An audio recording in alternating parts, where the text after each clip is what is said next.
Thank you very much for that warm welcome. It's a great pleasure and an honor to be here today to talk with this audience about growth of books. We've heard about economic growth in Saudi Arabia. We've heard about growth of bananas. And I would like to use the next 15 minutes of your time to talk about human growth and growth of all humans. Yes, I'm trying to click this and see if it works. Perhaps I need to step. Yeah. That's me up there. There we go. So I'll go through why we should plan inclusive playgrounds for all, how you can design playgrounds for all, what users actually like. We've talked with quite a lot of them, and that's part of my daily work in the Competency Institute. And then show you a few cases of playgrounds for success in including all users. That means also users with disabilities.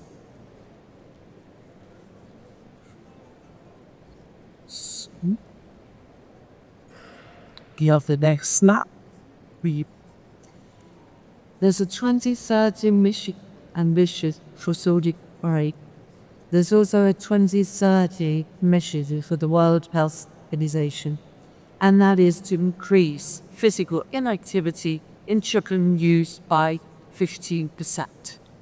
Now, physical inactivity may not sound that dramatic, but in fact, it's one of the four biggest health risks, one of the four biggest factors of premature deaths in the world today. It's right up there together with alcohol, obesity, tobacco, and then physical inactivity is the fourth. So quite a big risk. The World Health Organization sets out and say, what are the ways that we can reduce physical inactivity in children and youth? And they say, well, you can increase opportunities for being physically active at school. You can provide free access to public spaces, green space, and playgrounds, which of course makes us of company very happy. And then you can specifically target girls, children and adolescents with a disability, and adolescents to reduce the inactivity. Now, girls and children with disabilities are really hard hit by physical inactivity. And it's a little bit strange, actually, because come to think of it, I don't know how many of you have kids in here or children. Could we see a hand raise? Who's got children? Yeah? Who've been children? Okay, so it may be quite obvious if we think back or just think of our own children that actually, oops, did I go back? Children can't sit still. That's what I wanted to say. So children move voluntarily. I need the next slide, please. Oops. With joy, together. And I had some pictures there I wanted to show you, but let's just stick with this one. Can you go back for me, down? And then one more, please. Yes. So children move voluntarily. We know that the problem is not to get children active, it's to get them to sit still.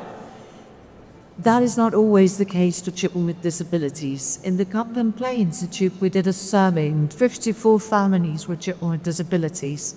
And here are some of the findings. We needn't go through them all, but I want to mention that only half of the families went to the playground once a month, and that was the max. They did not really go to the playgrounds. The reason for that was inaccessibility. You can see here the framed-in part of this presentation, that 71% of them said that their nearest playground, wherever they were based, was almost inaccessible to them. And even if they could go there, 93% of them said that they couldn't use the actual playgroup. So that takes us 2 slides forwards. I'll see if I can do that. Here, that's all the happy children. And then to the next one. please.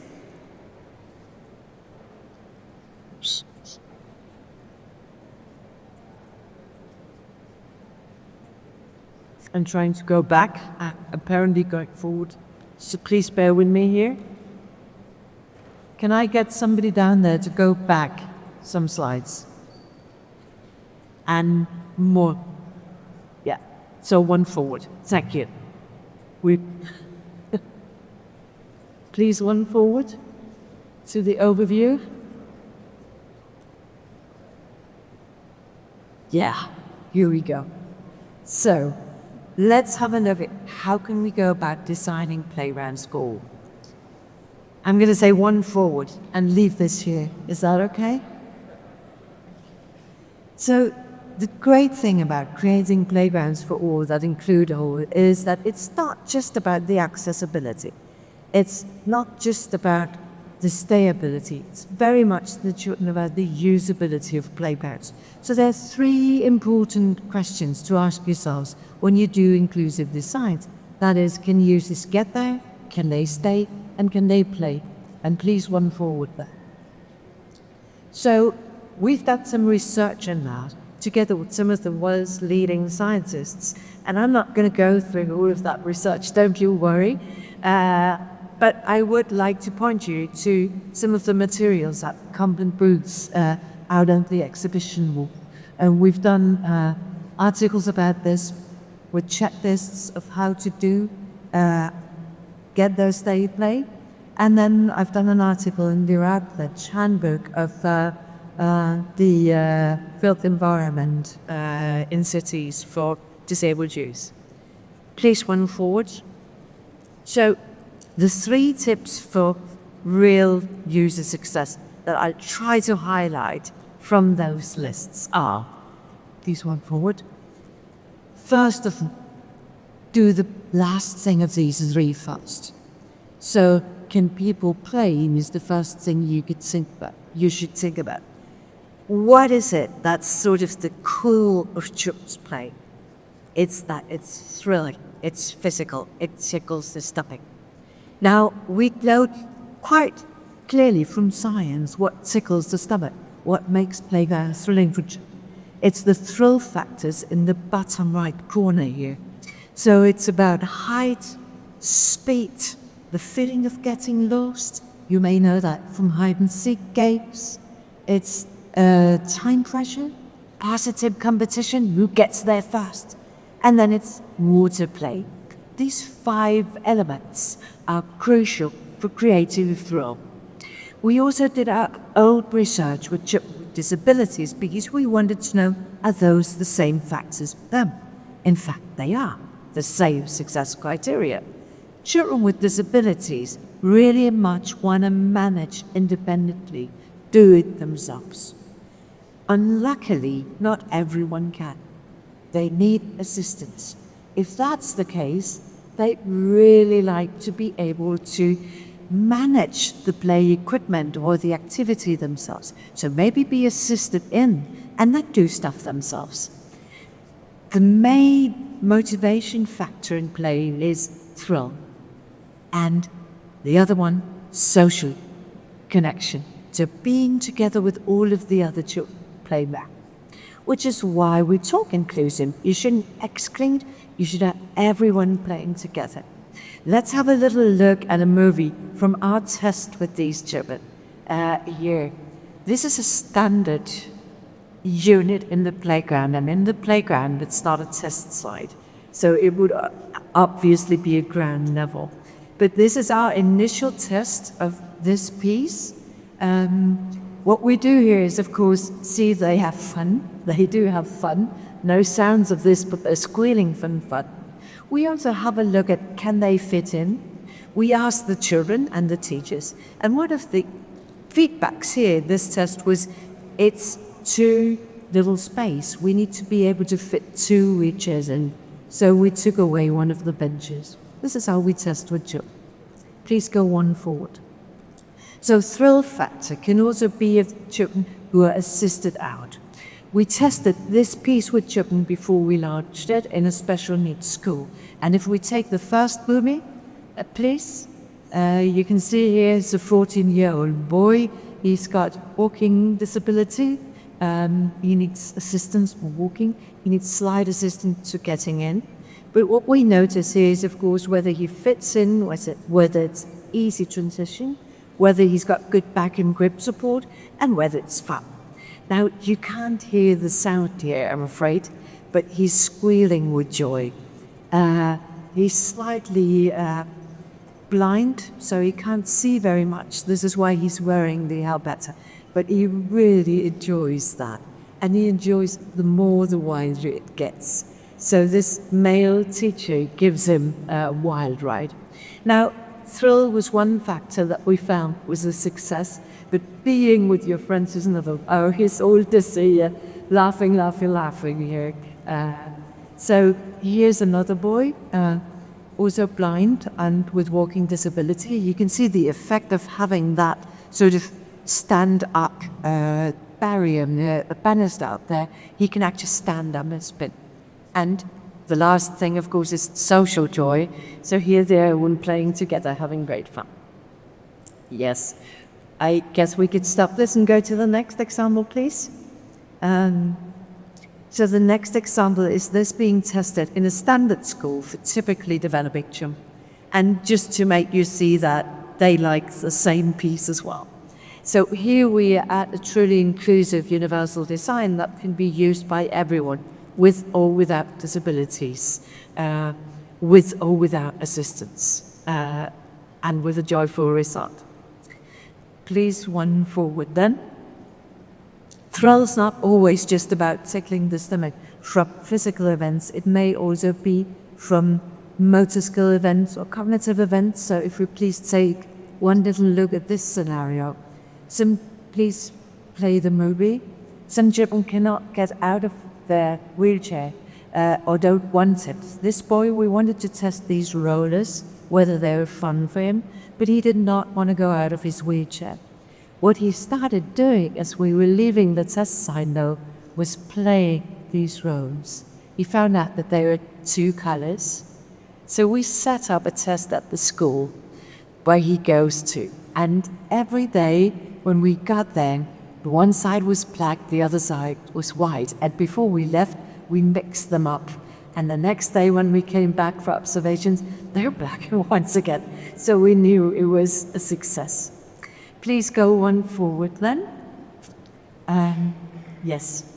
The second point is to ensure that people with mobility impairments have access and can use. So here you see that roundabout in level. You also see built-in one-mid structures. There are many ways of creating accessibility, but ramps are good solutions.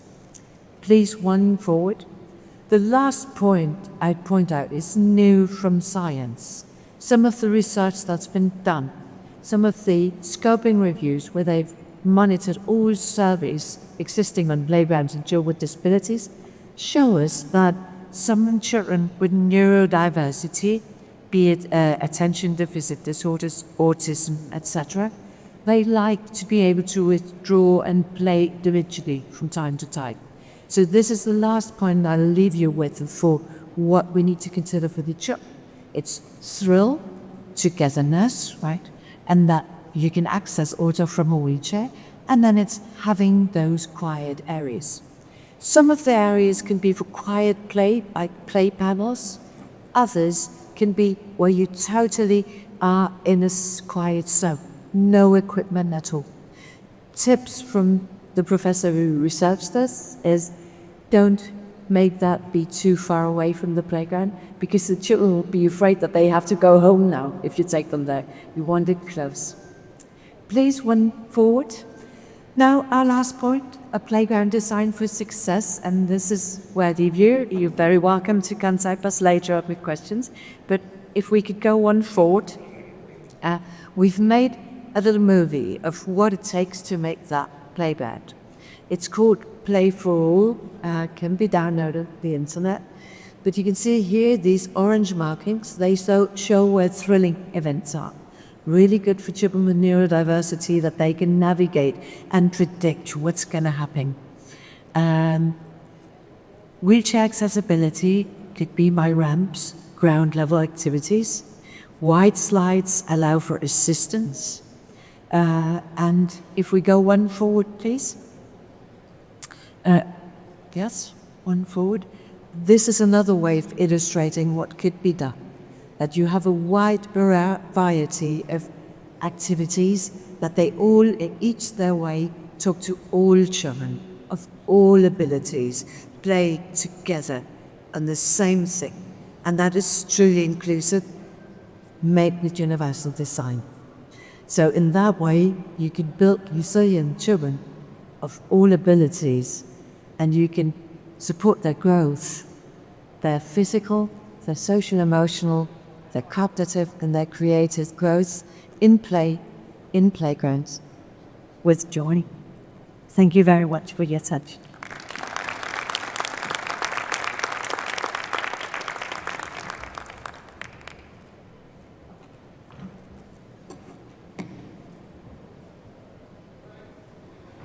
All right. We've managed to resolve our technical difficulties.